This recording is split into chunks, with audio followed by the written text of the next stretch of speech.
All right, good evening. My name is Eric Francis. I'm the Water Resources Manager, and this is our annual Stormwater Pollution Prevention Program annual meeting. Those of you who are interested can call in at 952-562-2888 towards the end of the meeting if you have questions or comments. Just a brief overview of the presentation. We'll be discussing the Stormwater Pollution Prevention Program and the associated regulations, the city's surface water management plan, construction stormwater management, the rainwater rewards program, and the activities completed in 2020, along with future initiatives. We typically host an open house at City Hall in April or May, followed by a presentation to the City Council at a regular meeting.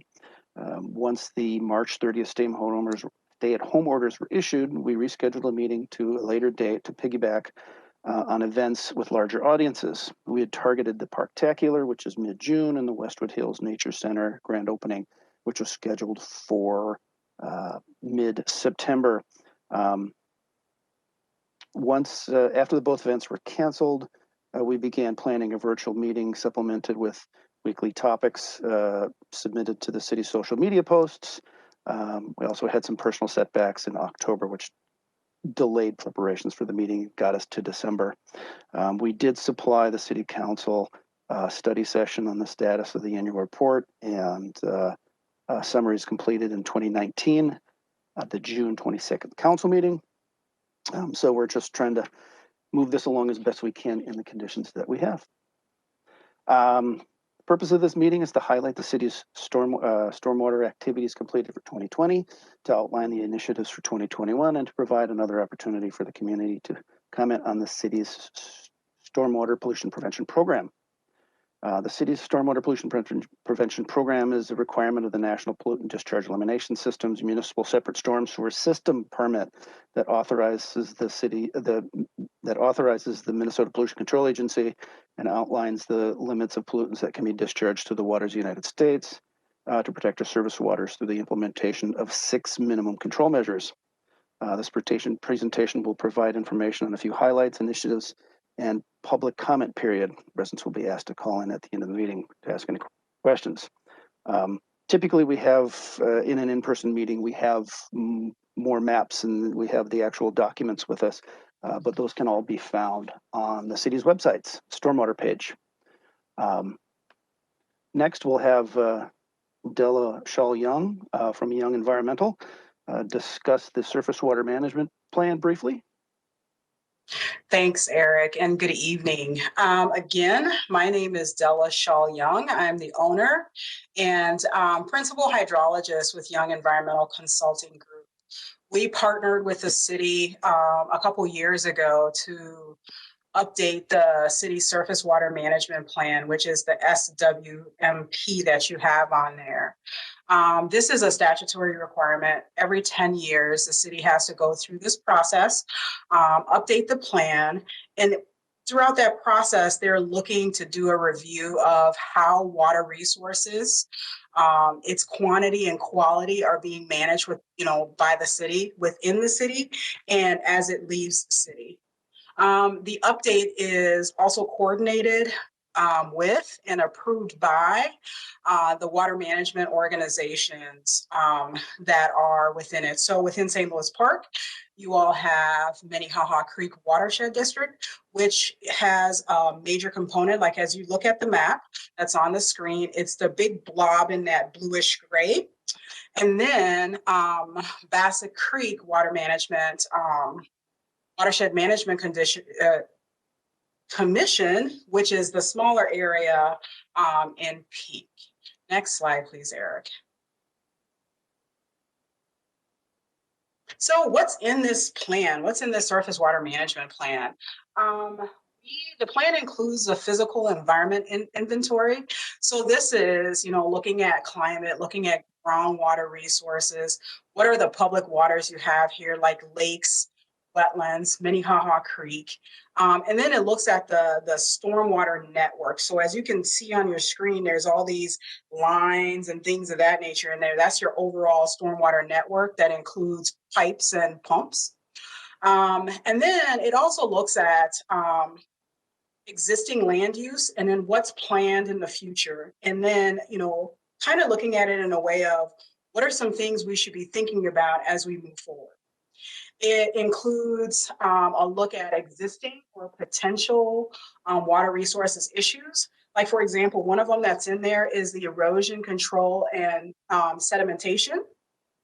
Then it looks at, with that issue, it'll look at the goals and the policies that one could come around, use to move that forward so that the issue is no longer a major issue, or it could be addressed or mitigated, right? So as you look at in the surface water management plan, one of the goals is to prevent sediment from entering surface water resources and to minimize erosion. So that's the goal. And then the policy is to continue to actively administer a program that'll minimize sediment, like looking at single family development projects and things of that nature. And then the last thing, the other thing that's a big part of this is the implementation plan.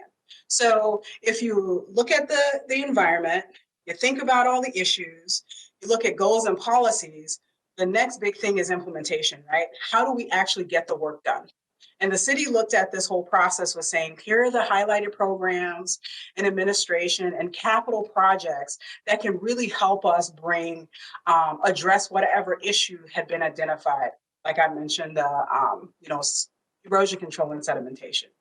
We'll look at a few other parts of the surface water management plan next. Eric, next slide, please. So another section looking at goals and strategies. A big one is to reduce pollutants from stormwater runoff, right? So we look at incorporating best management practices. So what's a good one? I know Jennifer's going to be talking about rain gardens. That's one great BMP. And then we're going to talk about that again next. We love rain gardens in St. Louis Park, right? So, the other one is to look to promote and fund stormwater treatment and infiltration projects. And really around infiltration, you're really looking at water that's going to filter through the soil and go to groundwater, right? And then another really big one is looking at partnerships. The city recognizes that they can't do this by themselves. They need to partner with landowners and developers to really look at, are there ways to do regional systems as opposed to doing, individual systems that may be maintenance intensive. So it's a coordinated approach because they recognize that one solution doesn't fit everything. Next slide, please, Eric. And then an important component, which is one of the big reasons why we're doing this today, is to make sure we're providing education and outreach to the community. So, the idea is to make sure that every person really understands stormwater and the natural system and where the stormwater goes, right? Promotes the rainwater rewards program, and Jennifer is going to be talking about that in a little bit. And then, in here is just to continue to work with one of the gems of St. Louis Park, the Westwood Hills Nature Center, right? So including that, but a continuation of sponsoring cleanup programs and, planting events right next to or, in close proximity to surface water resources. Next slide, please, Eric. One of the tools in the toolbox is stormwater modeling. And this is some of the stuff that's less out in the public and more kind of in the office, in the background, right? So we want to think about what are going to be the effects of increased rainfall, or if we build something, what's going to happen with it. So we have a tendency to do stormwater modeling, which is a tool. It helps to delineate like floodplain areas and other things like that. In addition to, predicting any high or low risk areas, we really tend to focus in on the risk areas just to make sure we have a sense for how do we mitigate that, right? And then the idea is to identify good places for storage. So if there's a good place to store water, we want to find that and when we want to locate that and then make sure that we're using it in the future. Next slide, please. And with that, I think that's it for me. Eric, I'll turn it back over to you. Thanks, Della. Mhm. One of the policies that is outlined in the Surface Water Management Plan and the Stormwater Pollution Prevention Program is erosion and sediment control, or construction site stormwater management. As we all are aware, there's a lot of construction going on in our little city. And the city does regulate construction projects that will disturb an area of 5,000 square feet or excavate 50 cubic yards. And also to, just to reduce sedimentation into our surface waters and our storm sewers and just general safety. The city does work with developers and contractors to keep the site in compliance. And we do perform routine inspections generally on a weekly basis. The city also does collect permitting fees to cover inspections. And we also collect damage deposits of $3,000 an acre to help us maintain that compliance. And Della at Young Environmental helped us out with erosion control inspections this year due to staffing issues and COVID. The next item I'd like to discuss is the city's Rainwater Rewards Program.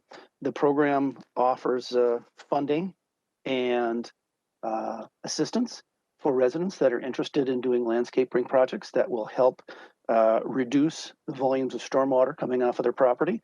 Eligible projects, we're pretty much open to anything, but your typical rain gardens, pervial pavements, green roofs, rain barrels, trees, anything that'll help reduce stormwater runoff. The program was started in 2017, and so far we've installed a total of 93 rain gardens. We've sold 9 rain barrels, and we've installed 7 trees. So it's been quite successful. Just a quick little touch on rain gardens. Basically just small depressions that can be put in a typical residential yard that would catch runoff from a driveway, a gutter, a roof, something like that. It's a simple way for residents to manage stormwater on their property and improve the overall habitat and aesthetics. This year we included source separated compost from food scraps in the rain gardens. That kind of closes the loop on the compost cycle. So that's really interesting. Typical rain garden, about an average 150 square feet, can capture annually typically around 17,000 gallons of runoff. Upwards of about 8 pounds of sediment and about 0.05 a pound of phosphorus. If Jennifer, you would like to speak about the neighborhood program that from Jennifer from Metro Blooms, we've been working since 2018 on many projects. Thanks, Eric. Illuminate that a little bit. Sure thing. My name is Jennifer Ellert. I'm the co-director of design for Metro Blooms. Metro Blooms is a nonprofit organization with the goal of implementing clean water projects through partnerships with cities like St. Louis Park and watershed districts and other organizations. We've been working with St. Louis Park since 2018, as Eric mentioned, to install residential scale rain gardens similar to the ones you've seen in these photos. These rain gardens are designed to accept runoff from paved surfaces, such as the driveway here, or downspouts from roof runoff, and are really meant to be integrated into the residential landscape. Part of the program includes meeting with a designer such as myself for each resident. So there's a big value to participating in the program, not just for the rain garden installation, but just for the additional information that each participant receives regarding healthy landscaping and healthy stormwater practices, such as reducing salt use, redirecting runoff, and things like that. They also get an individual design for their rain garden to help maintain that rain garden and help understand and better know the plants that are planted in those rain gardens. We use a lot of native plants in our rain gardens. The reason is they're very well adapted to Minnesota's climate. They also have really deep roots, and those deep roots help that rainwater runoff get deeper into the soil and helps clean that runoff. We have been working with the Conservation Corps of Minnesota to install the rain gardens in St. Louis Park and other areas. It's a fantastic program because it leverages clean water funding from the Land and Legacy Act to fund the crew time from the Conservation Corps to install the rain gardens. So that grant funds the crew time. They do a fantastic job, are a very strong group of young people who do an excellent job installing rain gardens under the supervision of Metro Blooms landscape designers.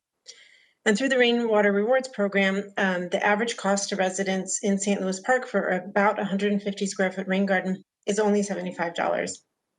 It's an excellent program that makes those rain gardens very accessible to residents. through their participation in our program to receive a design and help with the excavation, and then also funding to help implement that project. We've applied for additional funding for a Conservation Corps crew to help install 30 rain gardens in St. Louis Park in 2021, and we're well positioned to have that program continue again next year. You can go to the next slide, Eric. Wonderful. Thank you, Jennifer. So as far as activities completed in 2020, it's been a busy year in an awkward year.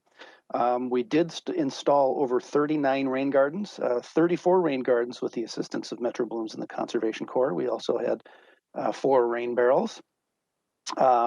We did receive $12,400 in grant funding from the Clean Water Land and Legacy Act this year.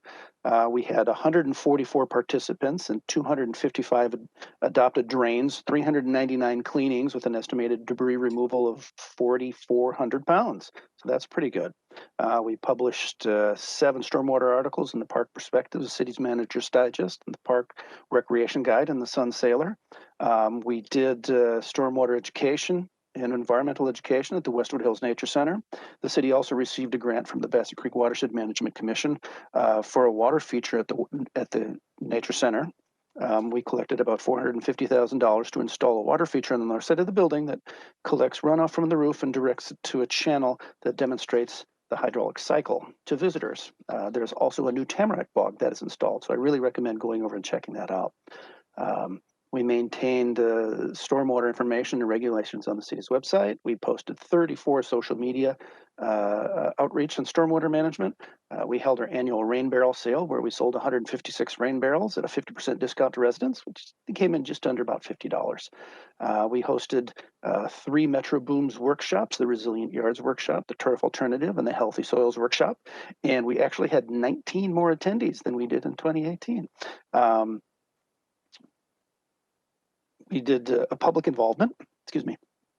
We did report to the council on June 22nd about the COVID limited ability to reach out to the public.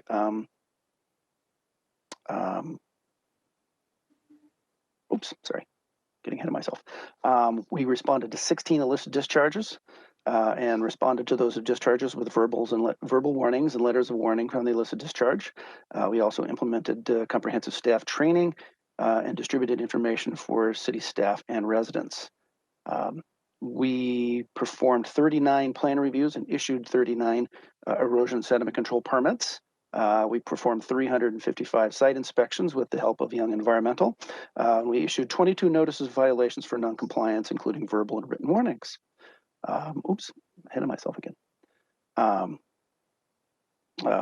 We implemented best practices on the 2020 pavement management, including 3 SAFL baffles and sump manholes. We also had a reduction of about 0.3 of an acre in overall impervious surfaces. And we provided stormwater management plan reviews for 11 projects. And those treatment practices included underground treatment facilities, rain gardens, and biofiltration basins. We completed the Hannon Lake and Cedar Manor Lake study. We had some flooding there in 2019. We inspected 125 outfalls. We inspected 18 stormwater ponds or wetlands.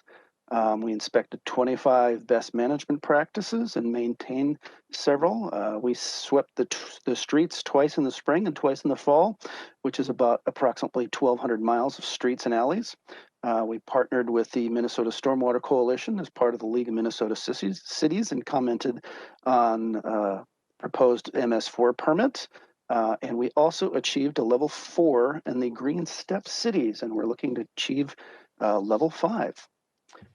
Initiatives for 2021 include the Rainwater Rewards Program, as Jennifer spoke to. We are looking to install 30 rain gardens with the assistance of the Conservation Corps, Metro Blooms, and funding from the Clean Water and Legacy Act. We are looking to partner. We're going to hold our annual rain barrel sale. We're going to continue Westwood Hills Nature Center's educational programs, host a Metro Blooms workshops. We're going to continue our adopted grain program, partner with Clean Water Minnesota for their public outreach, We'll continue to post stormwater messaging, and we'll continue to partner with the watershed districts for outreach and post projects, and we'll continue to hold meetings and inspect for illicit discharges in our erosion sediment control program, our post-construction runoff with development, and maintain our good housekeeping practices. Lastly, I will let Jennifer discuss the Metro Blooms workshops that we're looking forward to next. Thanks, Eric. We were really excited to partner with St. Louis Park this year to offer our 3 standard workshops. So a big part of what we do at Metro Blooms is not just install rain gardens. We have a large educational portion of our work that's really focused on educating residents as well as cities and other partners regarding their landscaping practices. So our biggest workshop is always the Resilient Yards Workshop. And actually this year was our last in-person workshop was in St. Louis Park in March of 2020, pre the COVID shutdown, and it was a very well attended workshop. Those workshops provide information on everything from how to install your own rain garden, how to utilize a rain barrel, how to reduce your salt usage, and other native plants and other healthy landscaping practices. And then we pivoted very well. I feel like it went quite well to pivot towards a virtual workshop format this year, the rest of the summer for our remaining workshops. Our Turf Alternatives workshop had 53 attendees, and we were lucky enough to have these workshops also be interactive and really be able to not only build community, but answer lots of questions. And we have very interactive participants from the city of St. Louis Park. Our Healthy Soils workshop was also virtual. We had 19 attendees at that workshop. And then there will be additional upcoming workshops, of course, in the spring, and we'll determine at some point in the spring whether those can obviously be in person or virtual. Those workshops can, especially the Resilient Yards workshop, any attendee can receive individual one-on-one time with a designer, and that also happened in our virtual workshops as well.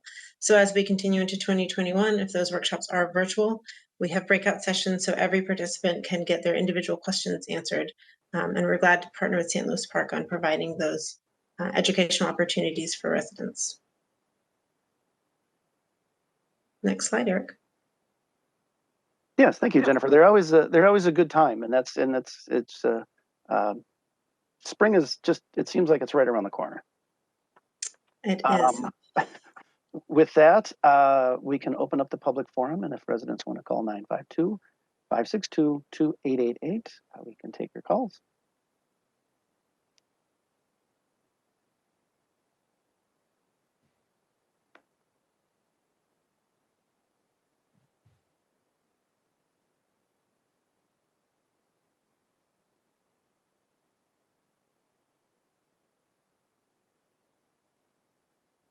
Hey Eric, it's Stephanie. There are currently no calls holding. Okay. What is our suggestion?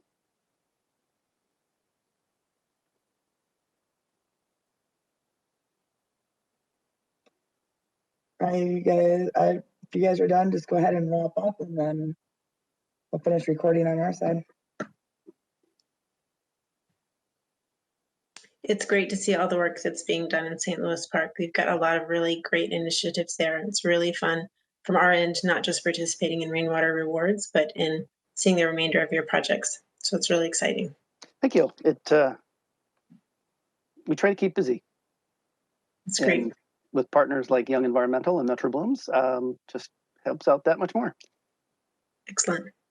Yes, thank you.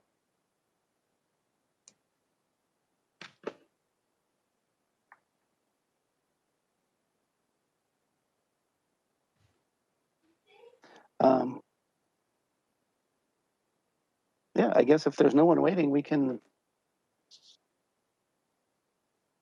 wrap it up. And if people have other questions or comments, they can certainly email me at efrancis, Francis, at stlewispark.org.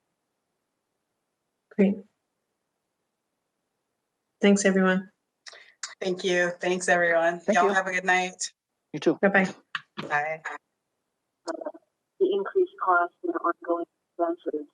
But could you also describe if there are any sort of new or innovative capital projects that are also taking some of that money?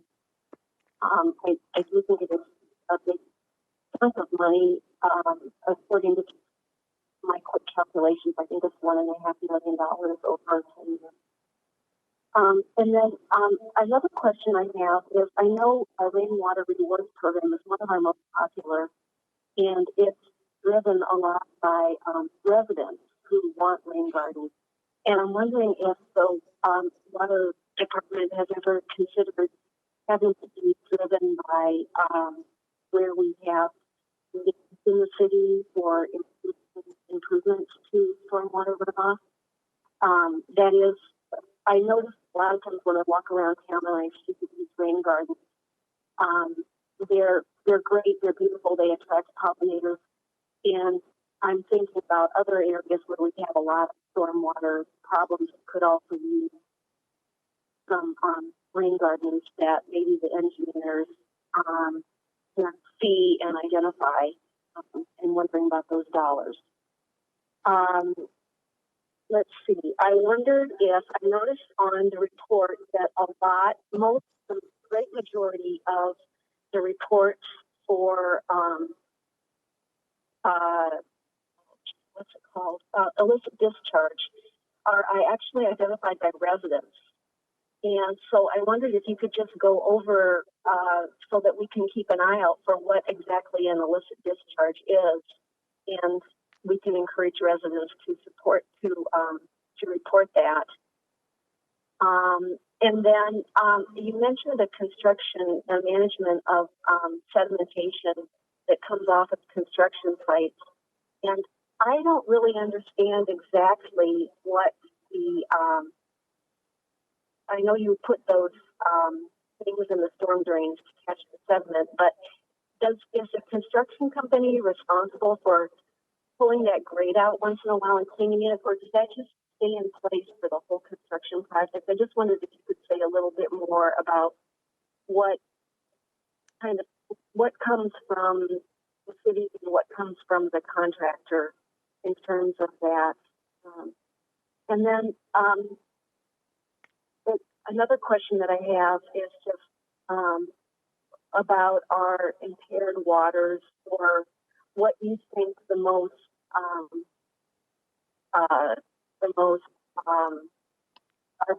what do you think our biggest pollution problem is here in St. Louis Park?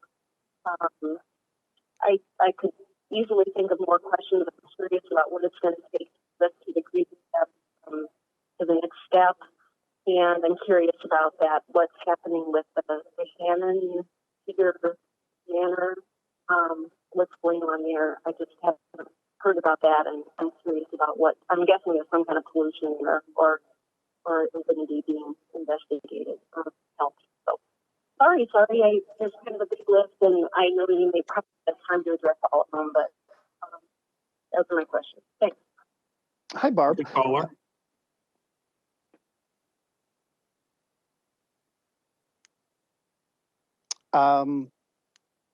Briefly, I missed part of the first part on the stormwater fees, but if you wanted to, excuse me, if you wanted to get back to me later on that one, Barb, we can talk about that a little bit further. As far as the rainwater rewards program, that's typically focused for residents, as we've discussed. There are a lot of issues throughout the city that we do try to address. Typically, they're addressed as they arise or within like say like the street reconstruction or Louisiana Bridge, or an actual project is typically how we approach them. We do install rain gardens throughout there's been one recently installed over by the rec center, so we do look out for those. Just typically they fall along the projects. Illicit discharge is always a problem because it's an illegal discharge, and when somebody's discharging something illegally, they're doing what nobody's looking, so it's kind of a tough challenge. Typically what we look for is construction debris is typically what we see, sheetrock, paint, that kind of stuff. Oftentimes you'll see concrete wash, or you'll see something around a catch basin or in a curb line. That's often what we see. There are also chemical spills, like hoses break on vehicles and things like that, and we have to clean those up. Erosion control is a little complicated. We can talk about that one, but typically the contractor is responsible for managing the erosion and sediment control BMPs, the grates. Yes, they are supposed to clean those out as necessary. There are a lot of them around, so it's difficult to look at all of them, but we try to do the best we can. As for impaired waters, typically the biggest problem that we see is just phosphorus runoff, and that's where we have the citywide models to kind of help us find the hot spots and treat those as projects come up. And lastly, the Hannon and Cedar Lake studies were based on flooding that occurred in 2019. We had a home that was impacted due to all the rain that we had received. The study is being finalized, and really the study is looking at how we better manage the water levels in Hannon and Cedar, as they're connected, but Hannon does not have a physical outlet. So how do we protect homes? Does it need a lift station? That's what we're finalizing. So if you have further questions, you can certainly reach out to me, Barb.